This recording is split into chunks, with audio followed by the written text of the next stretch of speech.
गिलगित बल्तिस्तान सी pack का मरकज है। किसी पार्टी ने यहाँ किसी मंसूबे की ईंट तक नहीं लगाई।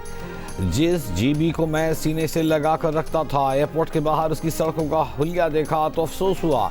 मुस्लिम लीग नून के सदर नवाज शरीफ का गिलगित में कारकुनों से खिताब, कहा जो मंसूबे हमने शुरू किए थे वो मुकम्मल क्यों नहीं हुए, आखिर वो पैसा कहाँ लगाया गया। जो सड़क मैंने शुरू की उसे खुंजराब तक पहुँचना चाहिए था।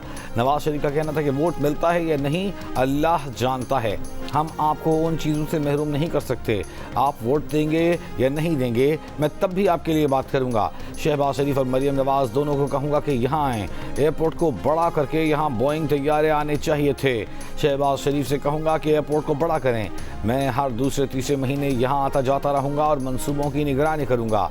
नवाज शरीफ पार्टी रहनुमाओं गिलगित बल्तिस्तान इंतखाबात में पार्टी टिकट होल्डर्स से मुलाकातें करेंगे। गिलगित बल्तिस्तान असेंबली की 24 नशिस्तों पर इलेक्शन 7 जून को होगा।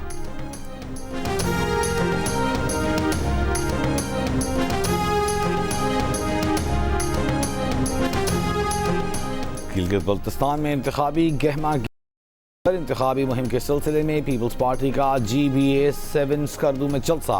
भुट्टो बाजार के करीब होने वाले जलसे से बिलावल भुट्टो सरदारी और आसफ भुट्टो खिताब करेंगे।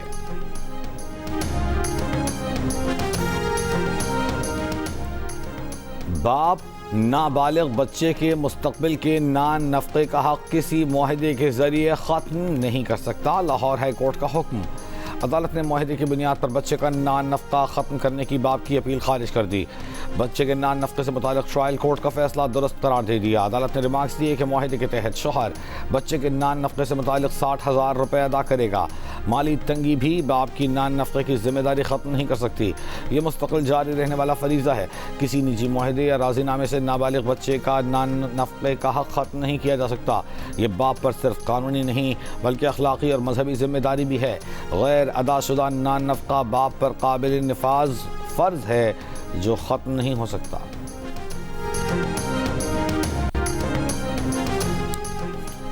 अमेरिकी सदर ट्रंप ने कहा है कि बैरूत में कोई फौज नहीं भेजी जाएगी। जो फौजें रास्ते में थीं उन्हें वापस मोड़ लिया गया है। इजरायली वज़ीर-ए-आज़म नेतन्याहू से हंगामी राब्ते के बाद बयान में सदर ट्रंप ने दावा किया कि उनकी हिज़्बुल्लाह के रहनुमाओं से भी बहुत अच्छी बात हुई है। हिज़्बुल्लाह भी इस बात पर मुत्तफ़िक़ हो गई है कि तमाम फायरिंग रोक दी जाए। अब इसराइल और हिज़्बुल्लाह एक दूसरे पर हमले नहीं करेंगे।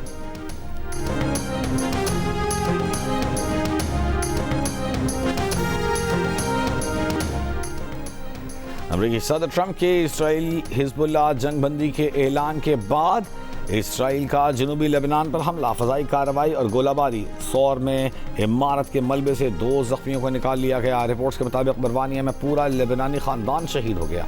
इससे पहले बैरूत के नवाही इलाक़े ज़ाहिया पर बमबारी की इसराइली धमकी पर ईरान ने अमरीका से राब्ते मुअत्तल करने का ऐलान किया था, जिस पर अमरीकी सदर ने इसराइली वज़ीर-ए-आज़म से हंगामी राब्ता कर लिया था।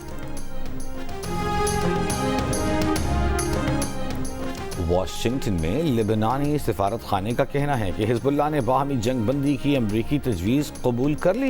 इब्तदाई मरहले में हिज़्बुल्लाह इसराइल पर और इसराइल बैरूत के जनूबी नवाही इलाकों पर हमले रोक देगा। सीज़ फायर को पूरे लेबनान तक तोसी दी जाएगी। हिज़्बुल्लाह के रुकन पार्लिमान हसन फजलुल्लाह ने कहा कि हिज़्बुल्लाह पूरे लेबनान में मुकम्मल जंग बंदी की हिमायत करेगी। ये इसराइली फ़ौज के इनखला के लिए इब्तदाई कदम होगा। सिफारत खाने के मुताबिक आज और कल वाशिंगटन में फ़रीक़ैन हालिया सूरत हाल और आइंदा के लाएमल पर बातचीत करेंगे।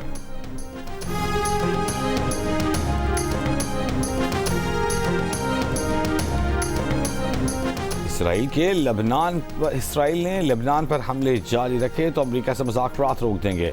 ईरान की स्पीकर और चीफ मुज़ाकरातकार बाकर कालिबाफ का अमरीकी क़यादत को पैगाम। ईरानी पासदारान इनक़िलाब क़ुद्स फोर्स के कमांडर इस्माइल क़ानी ने कहा कि लेबनान और गज़ा में इसराइली कार्रवाइयाँ मुज़ाहमती महवर को रद्द-ए-अमल पर मजबूर कर देंगी। महवर मुज़ाहमत बाब मंदब की बहरी ट्रैफिक के साथ वही कर सकता है जो आबनाए हुर्मुज़ के साथ किया। ईरानी पार्लिमान की नेशनल सिक्योरिटी कमेटी के सरबराह इब्राहिम अजीज़ी ने कहा कि लेबनान पर हमले बंद न हुए तो संगीन नताइज होंगे। सहूनी हुकूमत और अमरीकी अफवाज को खबरदार करते हैं कि ये खोखली धमकी नहीं है। ईरानी फ़ौज जवाब देने के लिए मुकम्मल तौर पर तैयार है। खत्ते में अमरीकी अफवाज भी नताइज भुगतेंगी।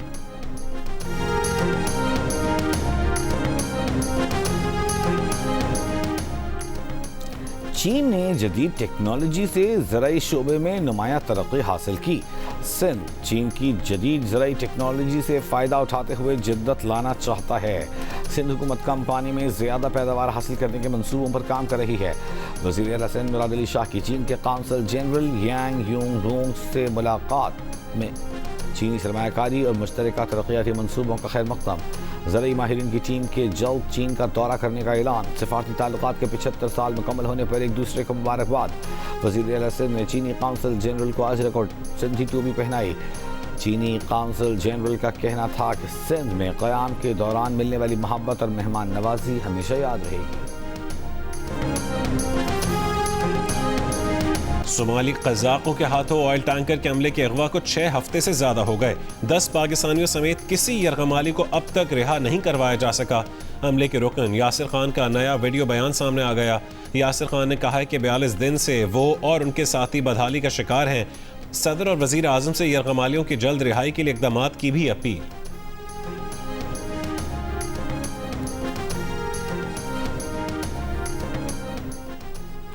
यूक्रेन के दारुल हुकूमत कीव समेत मुतादिद बड़े शहरों पर रूस के मिसाइल और ड्रोन हमले, कम से कम 10 अफराद हलाक और तकरीबन 100 जख्मी हो गए। यूक्रेनी हुकाम के मुताबिक हमलों से रिहायशी इमारतें, गाड़ियों और दीगर अमलाक को नुकसान पहुंचा। मेयर के मुताबिक मिसाइल के मलबे गिरने से 9 मंजिला इमारत और दीगर मुतादिद मकामात पर आग भड़क उठी, जबकि ओबोलोन जिले में कई गाड़ियां जलकर तबाह हो गईं।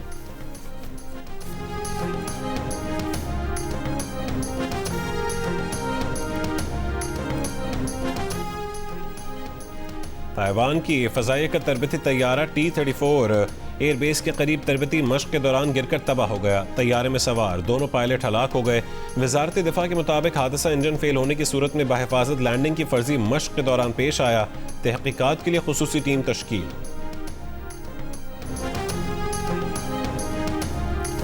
अमेरिकी रियासत आयोवा के शहर मस्कटीन में एक शख्स ने फायरिंग करके अपने खानदान के 6 अफराद को कत्ल करके खुदकुशी कर ली। पुलिस के मुताबिक वाकया घरेलू तनाज़े का नतीजा था। 4 लाशें एक मकान जबकि मजीद 2 लाशें करीबी मकामात से मिली। पुलिस 52 साला मुलजिम तक पहुंची तो उसने पुलिस की मौजूदगी में खुद को गोली मार ली। मकामी मीडिया के मुताबिक मकतूलीन में 2 बच्चे भी शामिल हैं।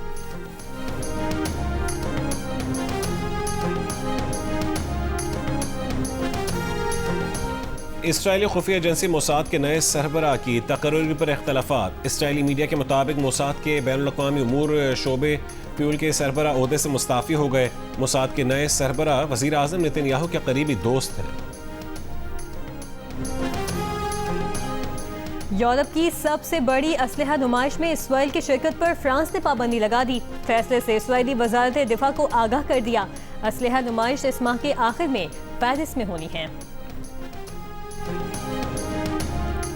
आयरलैंड में पाकिस्तान के सफ़ीर मरीम आफ्ताब की जानिब से पाकिस्तान विमेंस टीम और मैनेजमेंट के एजाज़ में शाइया। विमेंस टीम की कप्तान फातिमा सना ने कौमी टीम की शर्ट सफ़ीर पाकिस्तान को बतौर तोहफे में पेश की। पाकिस्तानी सफ़ीर मरीम आफ्ताब का पाकिस्तान विमेंस टीम के लिए कामयाबियों की दुआ और नेक तमन्नाओं का इजहार। कौमी विमेंस टीम आयरलैंड में T20 ट्राई सीरीज़ में शिरकत कर रही है।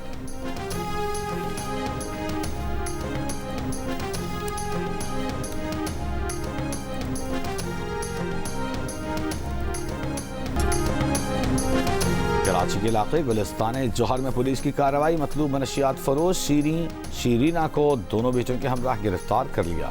पुलिस हुक्काम के मुताबिक मुलजिमा हेरोइन, चर्स और दीगर मनशियात फरोख्त करने में मुलव्विस थी और अपने फ्लैट की खिड़की से डायरेक्ट हेरोइन सप्लाई करती थी। मुलजिमा के खिलाफ 35 के करीब मुकदमात दर्ज हैं। मुलजिमा चंद साल कबल गिरफ्तार होकर जेल गई थी। 2 साल पहले वापस आई थी। केस में मुलजिमा के कब्जे से दस्ती बम भी बरामद हुआ था। तफ्तीश जारी।